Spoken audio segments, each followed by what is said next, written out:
മുൻപെല്ലാം LDFന്റെ ഓഫീസുകളായിരുന്നു ഇത്തരത്തിലുള്ള ഗതികെട്ട സാഹചര്യങ്ങൾക്ക് സാക്ഷ്യം വഹിച്ചിരുന്നത്.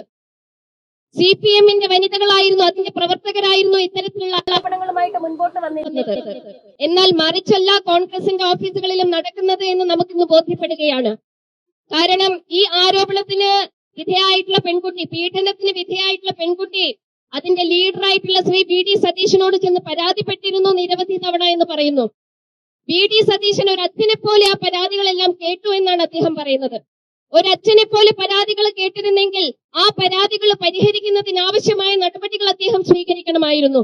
ഇത്തരത്തിൽ കയറൂരി വിട്ടുകൊണ്ട് നാട്ടിലെ സകല സ്ത്രീകളുടെയും പിന്നാലെ നടക്കാനുള്ള അനുവാദമായിരുന്നില്ല ശ്രീ VD സതീശൻ നൽകേണ്ടിയിരുന്നത്. ഇതിന് വിലങ്ങുതടി സൃഷ്ടിച്ചുകൊണ്ട് തന്റെ പ്രസ്ഥാനത്തിൽപ്പെട്ടിട്ടുള്ള യുവാക്കളെ നേർവഴിക്ക് നടത്തേണ്ട ബാധ്യത ആ പിതൃസ്ഥാനത്തിരിക്കുന്ന ശ്രീ VD സതീശൻ ഉണ്ടായിരുന്നു. എന്നാൽ അതെല്ലാം മറന്നുകൊണ്ട് ഇത്തരത്തിലുള്ള ആളുകളെ സ്വൈരവിഹാരം ചെയ്യാൻ അനുവദിച്ചുകൊണ്ട് ബാക്കി ഇരകളായി തീർന്നിരിക്കുന്ന ആളുകൾക്കെതിരെ തിരിയുന്ന നിലപാടുമായിട്ടാണ് ഇന്ന് VD സതീശനും പുറത്തു വന്നിരിക്കുന്നത്.